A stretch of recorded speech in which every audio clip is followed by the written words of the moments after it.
இலக்கிய வெளியின் ராஜம் கிருஷ்ணன் சிறப்பிதழ் பற்றிய அறிமுக நிகழ்வில் இணைந்து கொண்டுள்ள அனைவருக்கும் வணக்கம். அடுத்ததாக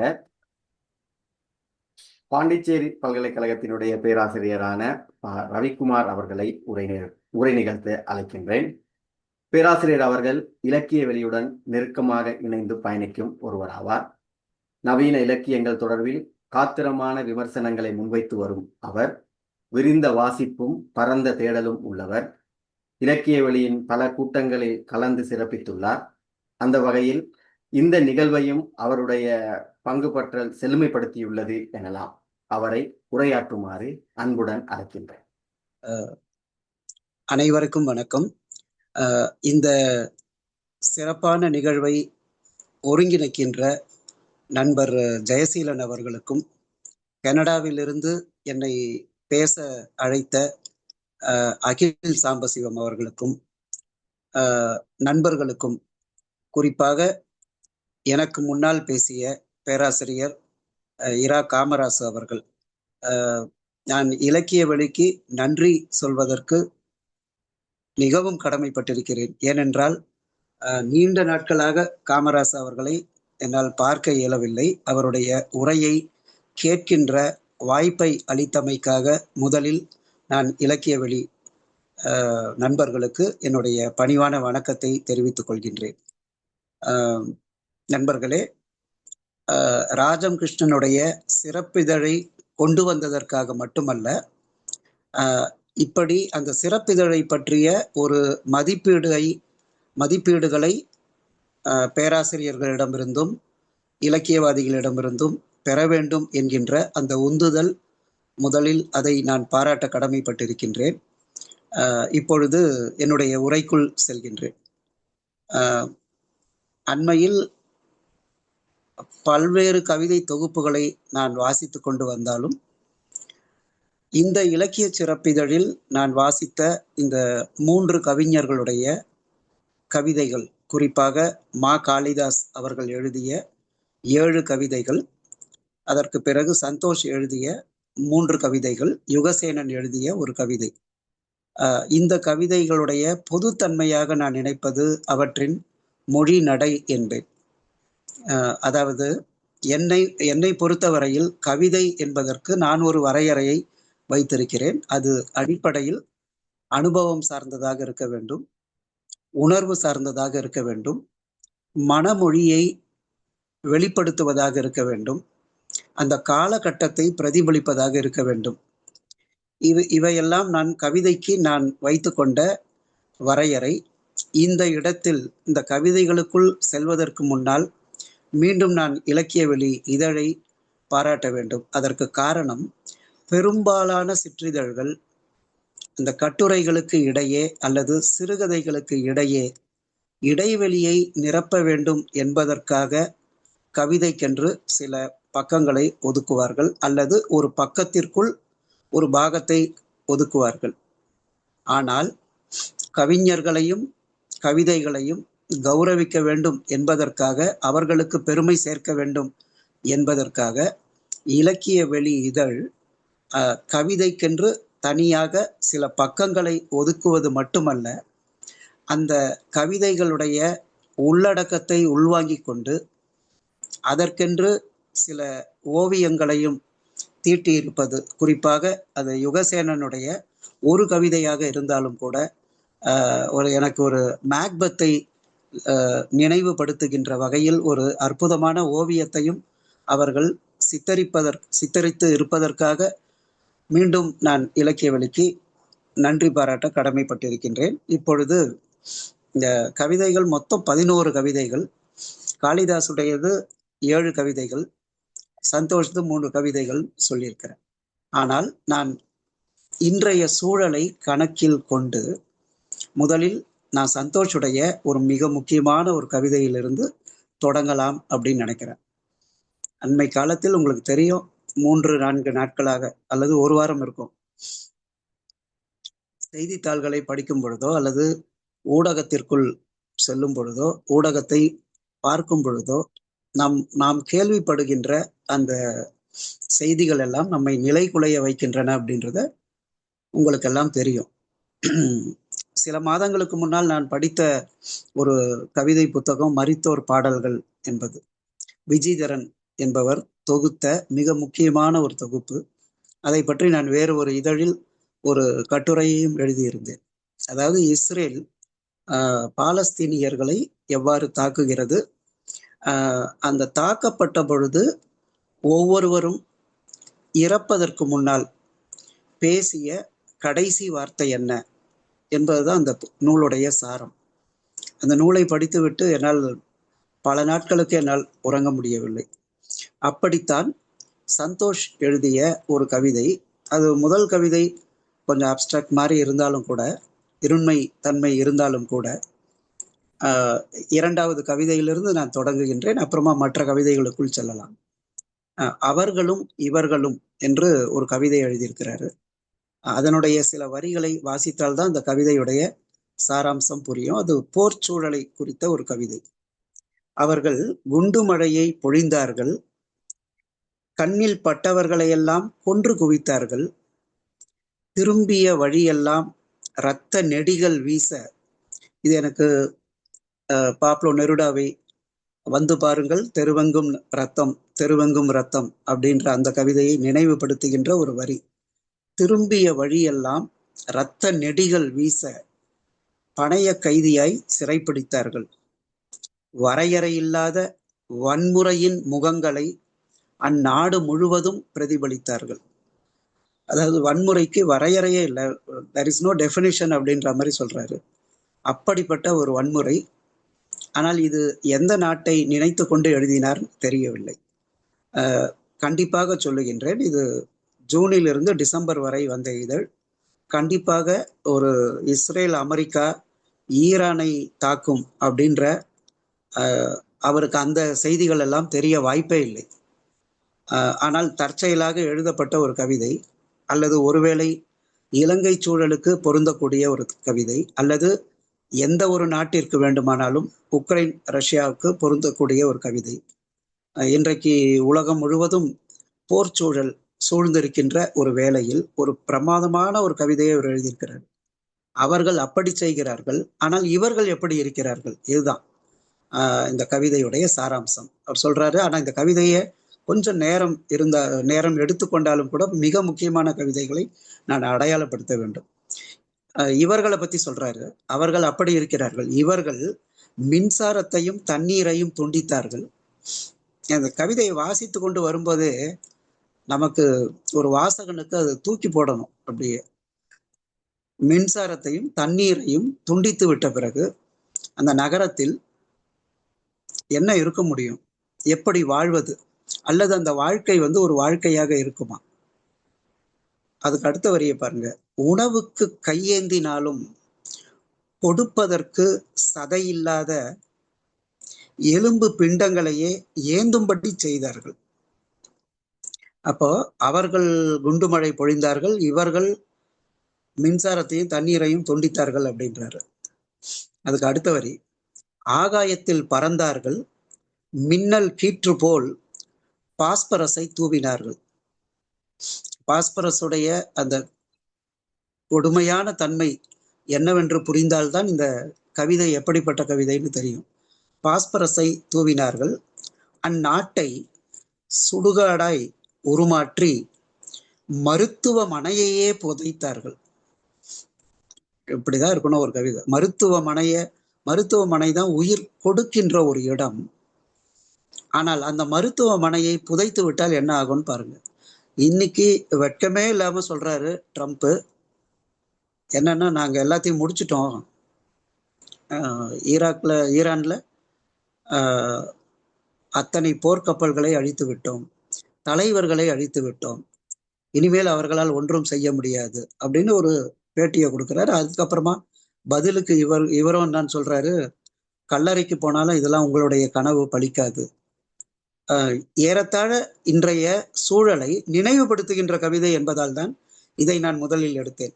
மருத்துவமனையையே புதைத்தார்கள், குண்டுகளின் இடிபாடுகளுக்கிடையே சொந்தங்களின் சுவடுகளை இதயத்தின் நரம்புகள் அருந்து வீழ தேடி தேடி அலைய வைத்தார்கள்.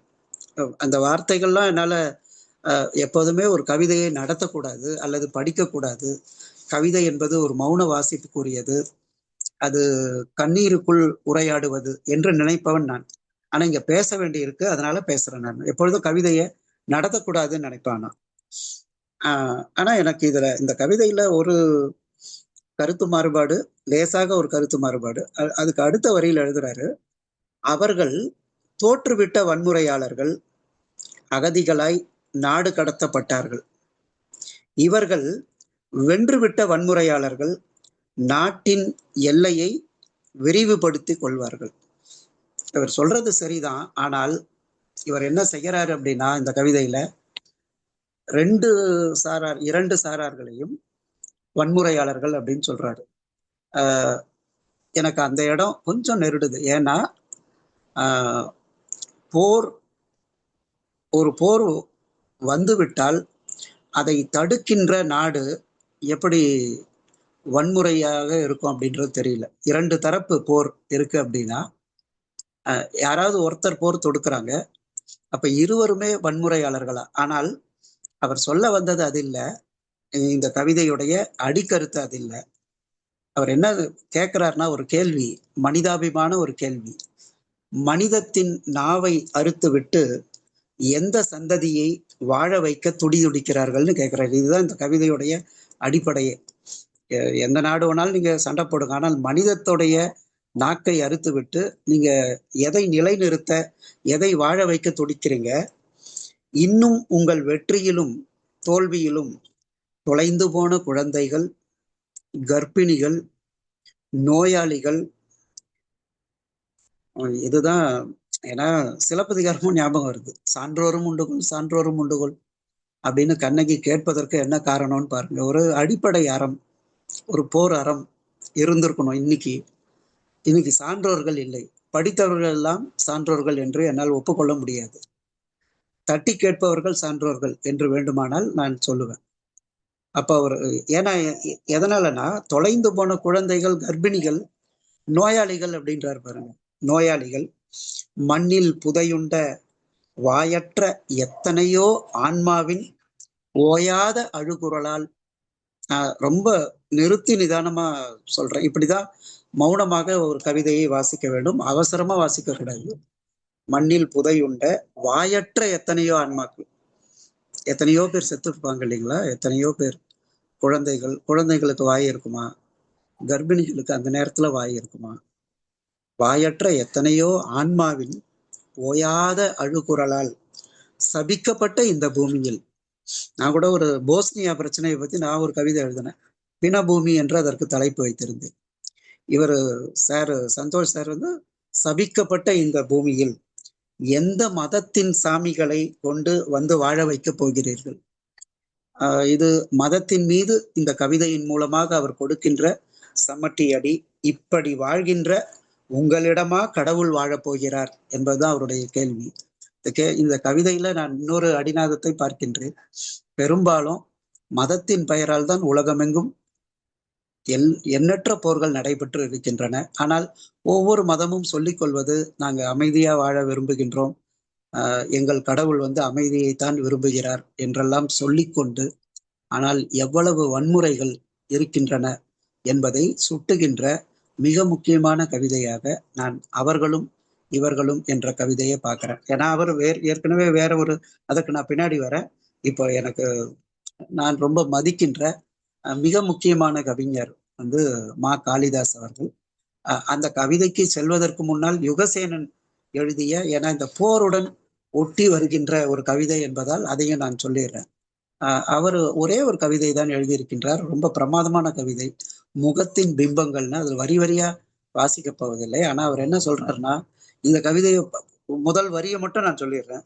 சல்லாபம் தீர்ந்த பின் உறங்கிக் கொண்டிருக்கிறான் மன்னன் அந்த புறத்தில் அப்படின்னு ஆரம்பிக்கிறார். அந்த மன்னன் யார் வேண்டுமானாலும் இருக்கலாம்.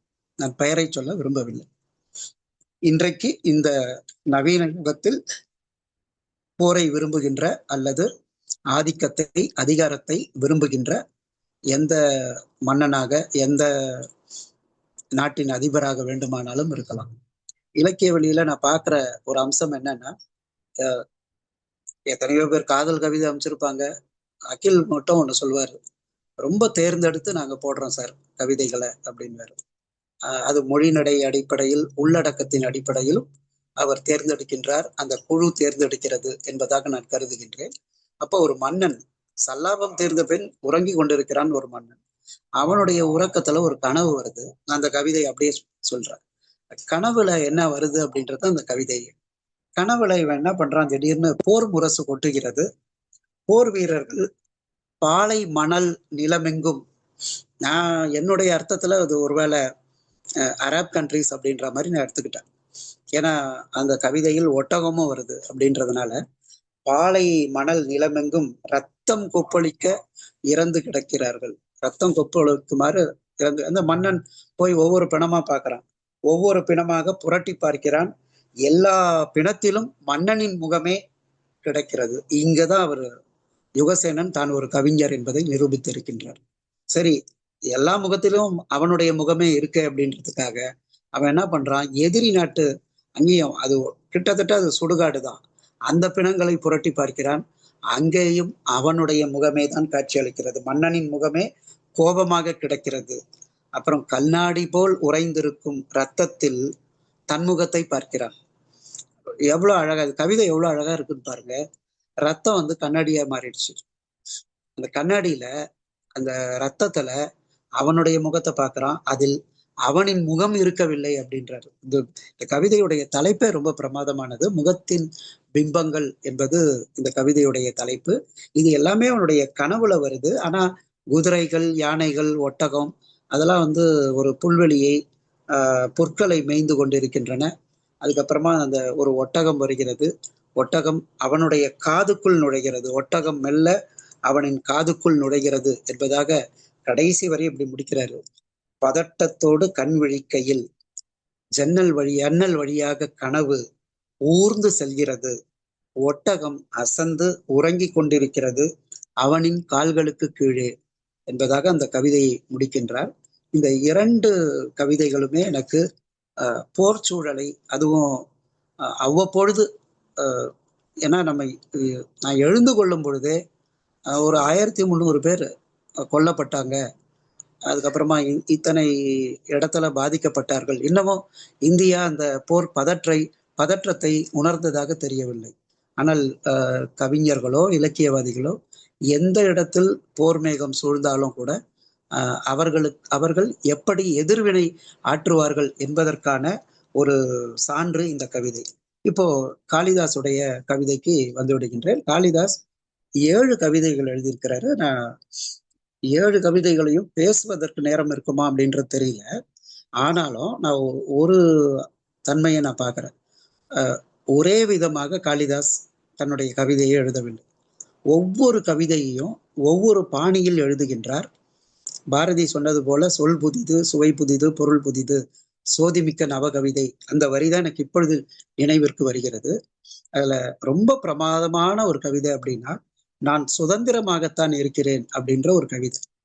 இது எனக்கு ஒரு இந்தி கவிதையை ஞாபகப்படுத்தியது. உடலற்ற வாழ்க்கை அப்படின்னு ஒரு கவிதை. அதை வைரமுத்துவும் இந்திரன் அவர்களும் மொழிபெயர்த்து இருந்தார்கள். ஆனா இவருடைய கவிதைக்கு நான் முக்கியத்துவம் கொடுக்கணும்னு நினைக்கிறேன். நான் சுதந்திரமாகத்தான் இருக்கிறேன் என்று அவர் எப்படி சொல்ல வர்றாருன்னா, அவர் சுதந்திரமாக இல்லை, அல்லது நாம் நம்மை இப்பொழுது சுதந்திரமாக இருப்பவர்களாக கருதி கொண்டிருக்கின்றோம். ஆனால் இந்த காலகட்டம் எப்படி இருக்கிறது, அதனால்தான் எனக்கு இந்த கவிதை ரொம்ப பிடிச்சிருந்தது. இந்த காலகட்டம் நம்மை ஒன்றுமே இல்லாமல் செய்து விட்டது. நான் இப்படி சொல்றேன், ஆங்கிலத்துல சொல்லணும்னாக்கா, there is a difference between existence and living. வாழ்வது வேறு, ஆனால் இருப்பது அப்படின்றது வேறு. காளிதாஸ் அவர்கள் நாம் இருந்து கொண்டிருக்கிறோம், சத்தம் இல்லாமல் இருந்து கொண்டிருக்கிறோம் என்பதை மிக அழகாக பதிவு செய்திருக்கிறார். நான் சுதந்திரமாகத்தான் இருக்கிறேன், என்ன ஒன்று என்னை அறியாமலே என் சொற்கள் நொண்டி அடிக்கின்றன. அந்த தொனி ரொம்ப அழகா இருக்கு. என்ன ஒன்று என்னை அறியாமலே என் சொற்கள் நொண்டி அடிக்கின்றன. நீங்களே பாருங்கள், என் கால்களில் விலங்குகள் பூட்டப்படவில்லை, ஆனால் நான் அசையாமல் இருக்கிறேன். விலங்குதான் இல்லை, ஆனால் நாம இயங்க முடியவில்லை. நாம் அசையாமல் நின்று கொண்டிருக்கிறோம். என் கண்கள் அனைத்தையும் காண்கின்றன. சத்தியமாக ஒரு தெளிவான காட்சியை கூட என்னால் உங்களுக்கு கடத்த முடியாது. அதாவது இன்றைக்கு இருக்கின்ற த மெக்கானிக்கல் லைஃப் அப்படின்னு சொல்லலாம், அரசியல் வாழ்க்கை அப்படின்னு சொல்லலாம், பொது வாழ்க்கைன்னு சொல்லலாம். எல்லா வசதிகளும் இருப்பது போல இருக்கின்றன. ஆனால் எதையும் கடத்த முடியவில்லை. கண்கள் எல்லாவற்றையும் காண்கின்றன. ஆனால் எந்த ஒரு தெளிவான காட்சி அப்படின்னா என்ன அர்த்தம் அப்படின்னா, எல்லா காட்சிகளும் இன்றைக்கு காலையிலிருந்து மாலை வரைக்கும் நமக்கு எல்லாமே குழப்பமான காட்சிகள் தான். நீங்கள் அரசியலுக்கு பொருத்திக் கொள்ளுங்கள், எப்படி வேணாலும். கவிதைக்கு நான் இப்படித்தான் பொருளை எடுத்துக்கொள்ள வேண்டும் அப்படின்னு சொல்ல மாட்டேன். உண்மைக்கு மிக அருகில் தான் நின்று கொண்டிருக்கிறேன். நம்ம வாழ்க்கை அப்படி இருக்கு. ஆனால் ஒரு பொய் தன் புகைப்பட கண்ணால் பாம்பை போல நிமிர்ந்து நின்று என்னை படம் எடுத்து கொண்டிருக்கிறது. ரொம்ப பிரமாதமா நான் இது எப்படி புரிஞ்சுக்கிறேன் அப்படின்னா, உண்மைக்கு அருகில் இருந்தாலும் கூட இன்னைக்கு எல்லாமே ஊடகம் எல்லாமே பொய்களைத்தான் பதிவு செய்கின்றன. நம்மை பாம்பை போல அப்படியே படம் எடுத்து பொய்களை பிரச்சாரம் செய்து கொண்டிருக்கின்றன. அப்போ உண்மைக்கு அருகில் நின்று கொண்டிருப்பதாக நாம் கருதி கொண்டாலும் கூட நம்மை ஆண்டு கொண்டிருப்பது எதுவென்று கேட்டால் பொய் என்பதுதான். உங்களுக்கு தெரிகிறதா? என் காது மடல்கள் விரிந்து இருக்கிறது தானே. காளிதாஸ் ரொம்ப அழகா இதை பண்ணியிருக்கிறார் பாருங்க. கண்கள், காதுகள். அதனாலதான் எனக்கு அந்த இந்தி கவிதை உடலற்ற வாழ்க்கை என்ற அந்த கவிதை நினைவிற்கு வந்தது. அது ரெண்டுத்தையும் ஒப்பிட்டாதான் இது எவ்வளவு அழகா இருக்குன்னு தெரியும். அது 70களில் எழுதப்பட்ட ஒரு கவிதை. என் காது மடல்கள் விரிந்து இருக்கிறது தானே. உண்மை என்னவென்றால் வெறும் காற்று மட்டுமே அதில் புகுந்து வெளியேறுகிறது. அப்படின்னா அதனுடைய பொருள் என்னன்னு பாருங்க. வெறும் காத்துதான் அப்படின்னா மற்றதெல்லாம் தேவையற்ற ஏதேதோ காதுகள்ல வருகின்றன. ஆனா அது எதற்குமே அர்த்தமே இல்லை. அப்படிப்பட்ட செய்திகள், அப்படிப்பட்ட நிகழ்வுகள். அப்போ கண்கள் இருந்தும் கண்கள் இல்லை, காதுகள் இருந்தும் காதுகள் இல்லை, கைகள் இருந்தும் கைகள் இல்லை. இதுதான் காளிதாஸ் சொல்ல வர்றாரு. வாழ்க்கை இருந்தும் வாழ்க்கை இல்லை. நான் சுதந்திரமாக இருக்கிறேன். எத்தனை முறை வேண்டுமானாலும் அடித்து சொல்வேன், நான் சுதந்திரமாகத்தான் இருக்கிறேன். எவ்வளவு அழகான ஒரு பகடி அப்படின்றத பாருங்க. வெளியேறும் முன் என் பேரமைதியின் மீது தொங்கும் பூட்டை மட்டும் ஒரு முறைக்கு இருமுறை நன்றாக இழுத்து பார்த்து கொள்ளுங்கள் என்பதாக அது முடிக்கிறாரு. அந்த பேர் அமைதிக்கு முன்னால அப்படின்னா என்ன அர்த்தம்? பூட்டப்பட்ட நிலையில இருக்கிறோம். அது 1க்கு 2 முறை நீங்கள் அதை நன்றாக இழுத்து பார்த்து கொள்ளுங்கள். இந்த கவிதை இதற்கு முற்றிலும் மாறான கவிதைகளையும் அவர் எழுதியிருக்கிறாரு. ஒரு ஆண் பெண் உறவு குறித்த ஒரு கவிதையாகட்டும், அல்லது எனக்கு ரொம்ப பிடித்த ஒரு கவிதை, அதை யாரும் சொல்ல மாட்டாங்க, அதனால சொல்றேன். என் பாடலின் அடிநாதம் அப்படின்னு ஒரு கவிதை எழுதியிருக்கிறாரு. ஒரு கவிஞனால் தான் அதை உணர்ந்து கொள்ள முடியும். நான் உண்மையிலேயே சொல்றேன். ஒரு உண்மையான கவிஞனால் அல்லது உண்மையாகவே கவிதையை நேசிக்கின்ற ஒரு வாசகனால் அதை உணர்ந்து கொள்ள முடியும். இந்த பூமி குறித்து முன்பே எழுதிய பாடல் என்னிடம் இருக்கிறது அப்படின்னு ஆரம்பிக்கிறேன். நான் ஏற்கனவே ஒரு பாட்டு எழுதியிருந்தேன். நான் இந்த நேரத்துல நான் கண்ணதாசனையும் நான் நினைவுபடுத்திக் கொள்ள விரும்புகின்றேன். கண்ணதாசன் ஒரு முறை சொன்னாரு, பாடல் 1 கோடி செய்தேன், கேட்டவர்க்கு ஞானம் இல்லை அப்படின்ட்டாரு. இத்தனைக்கும் கண்ணதாசனுக்கு அத்தனை ரசிகர்கள். ஆனா ரசிகர்கள் மட்டும் இல்லை, இன்னைக்கும் கண்ணதாசனை பேசிட்டு இருக்கிறாங்க. ஆனா கண்ணதாசன் என்ன கருதினார் அப்படின்னா, ஒருவேளை அவருக்கு விமர்சனம் வரவில்லையா அல்லது அவர் விரும்பியபடி கொண்டாடவில்லையான்னு தெரியல. ஆனா அவர் சொன்னாரு, பாடல் 1 கோடி செய்தேன், கேட்டவருக்கு ஞானம் இல்லை. அதே போல இவர் சொல்றாரு, காளிதாஸ் சொல்றாரு, இந்த பூமி குறித்து ஒரு பாட்டு நான் எழுதியிருந்தேன், அதை நான் எங்கிருந்தும் அகழ்ந்தெடுக்கவில்லை, ஆனால் அதில் மூதாதையர் வாசம் வீசுவதாக நம்புகிறேன். ஏன்னா காளிதாஸ் என்ன நம்புறாரு அப்படின்னா, அவருடைய நவீனம் எல்லாமே அவர் மரபில் இருந்து ஒரு தொடர்ச்சியாக எழுதுவதாக நான் கருதுகின்றேன். அவர் மரபை மறுதளிக்கவில்லை. ஆனால் அதில் மூதாதையருடைய வாசம், அதை அவர் மறக்கவில்லை, மறுக்கவில்லை. நீங்கள் குறைப்பட்டுக் கொள்கிறீர்கள். எதிலும் ஒட்டாத தாளலயம் அதில் இருப்பதாக. எதில்? இவர் எழுதிய பாடல்ல இருப்பதாக நீங்கள் நினைக்கிறீங்க. என்ன ஒரு ரிதமே இல்லையே அப்படின்னு நீங்க நினைக்கிறீங்க. மழைக்காற்றில் இதுதான் பிரமாதமான வரி. மழைக்காற்றில் கவிழ்ந்து கிடக்கும் என் வயல் காட்டு நெல்லின் முனகள் 8 கட்டைகளா இருக்கும் அப்படின்றாரு. அது நெல்லின் முனகள் போல. அப்படி இருக்கும் பொழுது அந்த பாடல் ஒரு 8 கட்டைகளா இருக்கும். மேற்கத்திய இசை, கர்நாடக இசை, நாட்டுப்புற இசை, இவற்றுள் எதற்கு பொருந்தும் உன் பாடல் என்கிற கேள்விக்கு உங்களை வெறித்து பார்க்கிறது இசை குறிப்புகளூடே சற்றே கண்ணயரும் ஒரு சிறிய மௌனம். அதாவது எப்படி சுண்டி சுண்டி ஒரு வார்த்தை எழுதுறாரு அப்படின்னு பாரு. நான் இயல்பாவே கொஞ்சம் ரசிக்கிற தன்மை, அதனால இதை ரொம்ப ரசிக்க முடியுது. ஏனென்றால் இன்றைக்கு கலை என்பது விலை போய் கொண்டிருக்கிறது நண்பர்களே. எல்லா கலைகளும், அது கவிதையாக இருக்கலாம், இசையாக இருக்கலாம், இலக்கியமாக இருக்கலாம், எல்லாமே ஒரு நுகர்வு கலாச்சாரத்திற்குள் இருக்கின்றது. அப்போ அவங்க கேட்கறாங்க, என்ன கேட்கறாங்க அப்படின்னா, அது நாட்டுப்புற இசையாகட்டும், மேற்கத்திய இதுல உன் கவிதைய எங்க பொறுத்துறது நாங்க? அப்போ அவர் என்ன பதில் சொல்லுவாரு இவங்களுக்கெல்லாம்? இப்படி ஒரு கேள்வி கேட்டா அவர் வெறும் மௌனம் தான். இன்னும் சொல்ல போனால் நான் சில நேரத்துல நினைப்பேன், இலக்கியம் சில நேரம் மௌனம் சாதிக்க வேண்டும், கலை சில நேரம் மௌனமாக இருக்க வேண்டும். ஆரவாரமான உலகில், நுகர்வு கலாச்சார உலகில், எதையும் விற்றுவிடக்கூடிய உலகில், தங்களையே விற்று கொள்ளக்கூடிய ஒரு உலகத்தில் மௌனம்தான் சிறந்த பதிலாக இருக்க முடியும். அப்போ அப்படிப்பட்ட கேள்விக்கு என் மௌனம்தான் பதில், ஒரு சிறிய மௌனம். என் பாடலை எச்சூழலுக்கு, எந்த குரலுக்கு பொருத்தலாம், எவ்வளவு உரிமை தொகை தரலாம் என யோசிக்கிறீர்கள்? இதுதான் அவர் சொல்றாரு.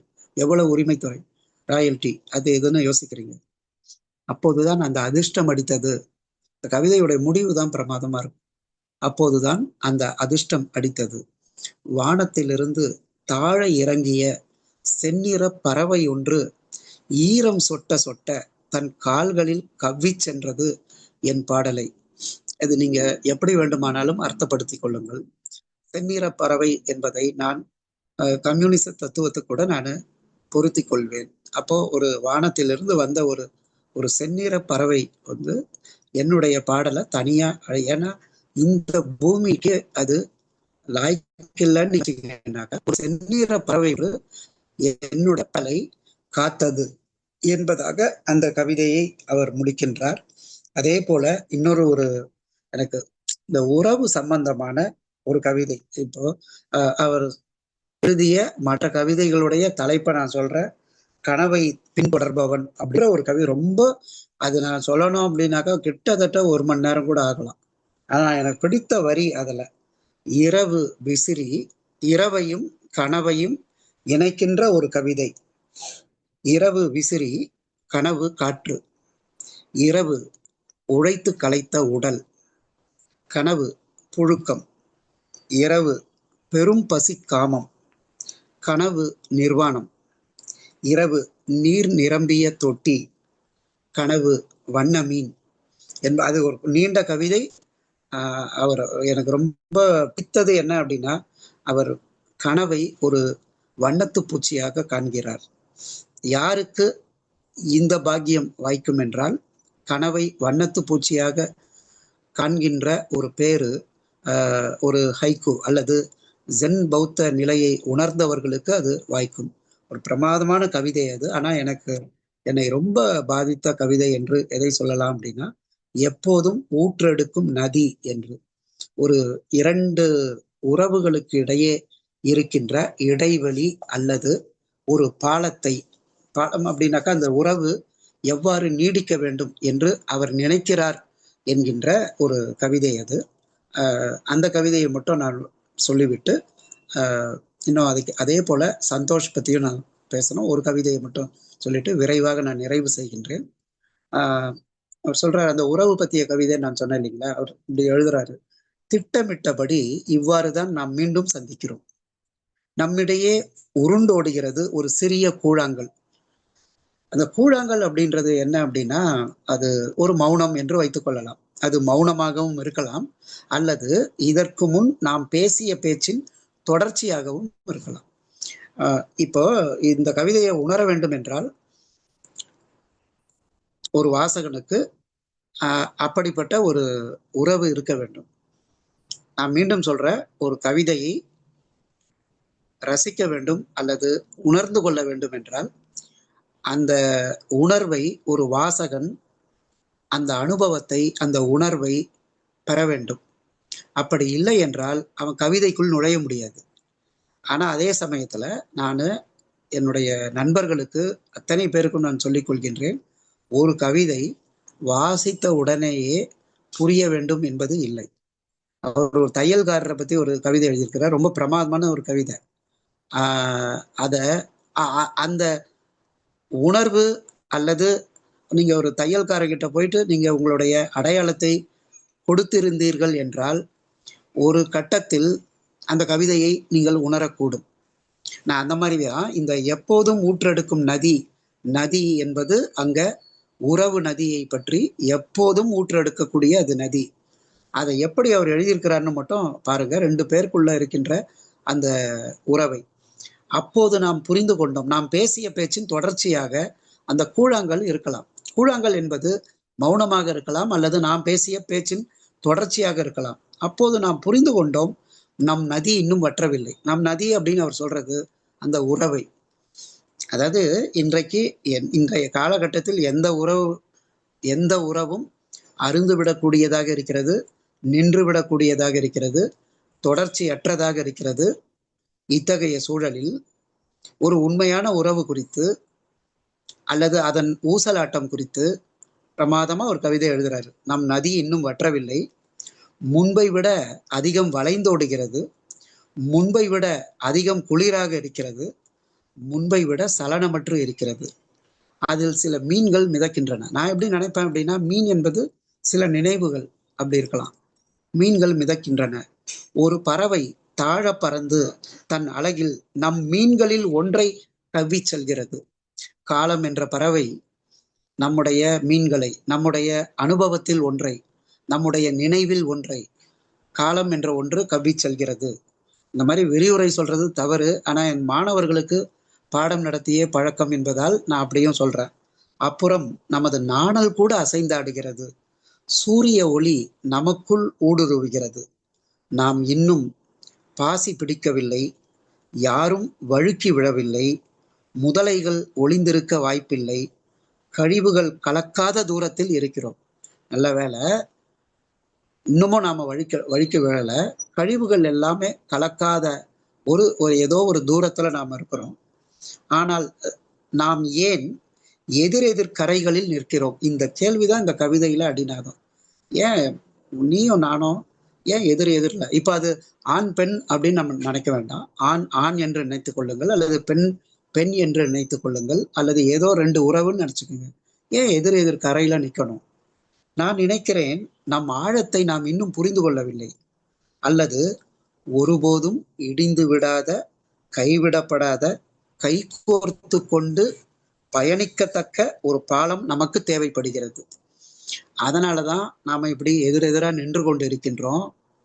நம்முடைய பாலம் இன்னும் இறுக்கமாக இருக்க வேண்டும் என்று எதிர்ப்பு கொண்டு இவ்வாறு நின்று கொண்டு இருக்கிறோம்.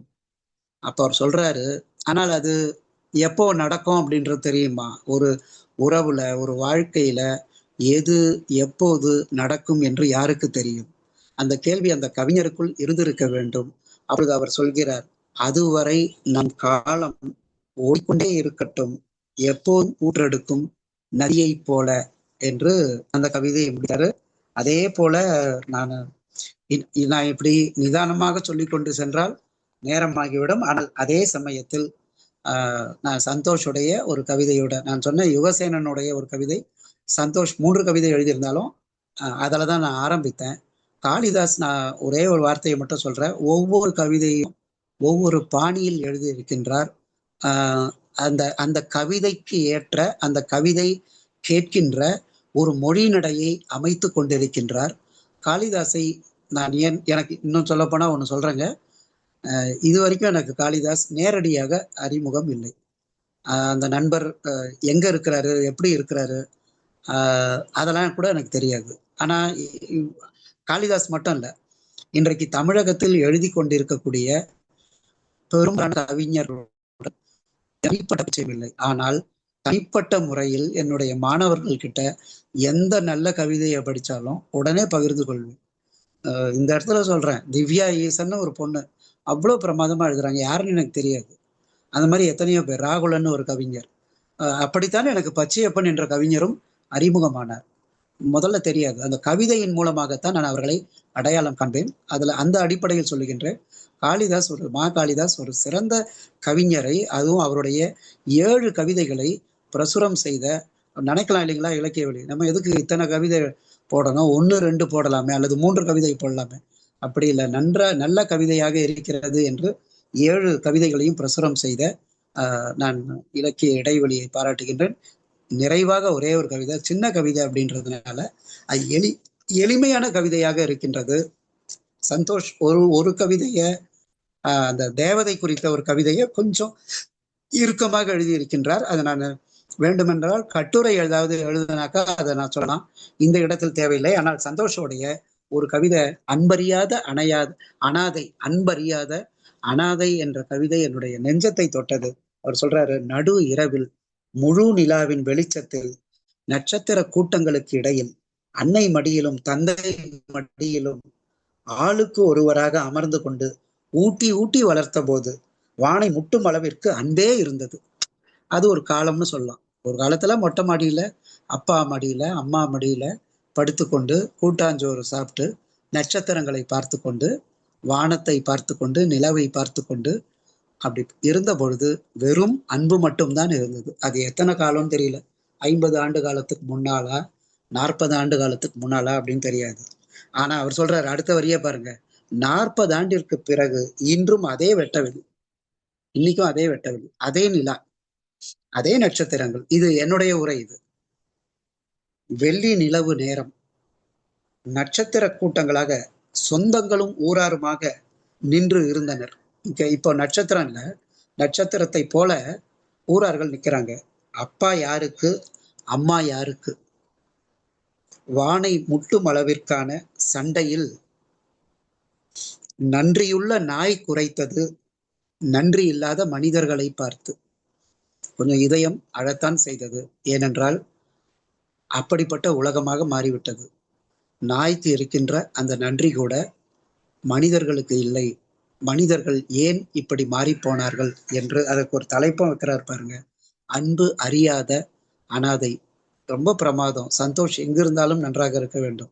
ஏனென்றால் அன்பு இல்லாத இந்த உலகம் அப்படின்றது, அல்லது அன்பற்ற மனிதர்கள் யாராக இருந்தாலும் அவங்க அனாதை தான். அப்போ வள்ளுவன் தொடங்கி இன்றைக்கு சந்தோஷ் வரைக்கும் நம் தமிழ் சமூகம் தேடுவது, நான் இந்த உரையின் மூலமாக இதைத்தான் சொல்லுகின்றேன், நம் தமிழ் சமூகம் தேடுவது அன்பையும் அறத்தையும். அதனால்தான் ஒரு போர் சூழலில் ஏன் அவர்கள் வன்முறையாளர்களாக இருக்கிறார்கள் என்று கேள்வி கேட்டவரும் இவர்தான். அதே போல இன்றைய நெருக்கடியான ஒரு காலகட்டத்தை பதிவு செய்தவரும் யார், நம்ம காளிதாஸ் தான். அந்த மூவருக்குமே என்னுடைய வாழ்த்துக்களை தெரிவித்துக் கொண்டு, இந்த வாய்ப்பை தந்த இலக்கிய வழி நண்பர்களுக்கும், குறிப்பாக ஜெயசீலன் சார் அவர்களுக்கும், எனக்கு பிறகு பேசவிருக்கின்ற அப்துல் ரசாக் அவர்களுக்கும், ஏனைய பேராசிரியர் பெருமக்கள், ஆய்வாளர்கள், என்னுடைய நண்பர்கள் அத்தனை பேருக்கும் என்னுடைய வணக்கத்தை தெரிவித்துக் கொள்கிறேன். நன்றி, வணக்கம். நன்றி சார். வழமை போல இயல்பான துணியில் ஆழமான கருத்துக்களை பகிர்ந்து கொண்ட பேராசிரியர் ரவிக்குமார் அவர்களுக்கு எனது நன்றிகள்.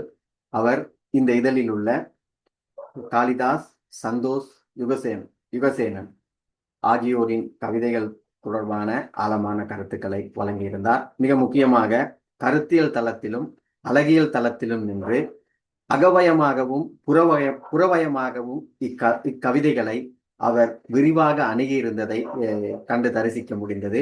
அவருக்கு இலக்கிய வழி சார்பில் மீண்டும் நன்றியையும் அன்பையும் தெரிவித்துக் கொள்கின்றேன்.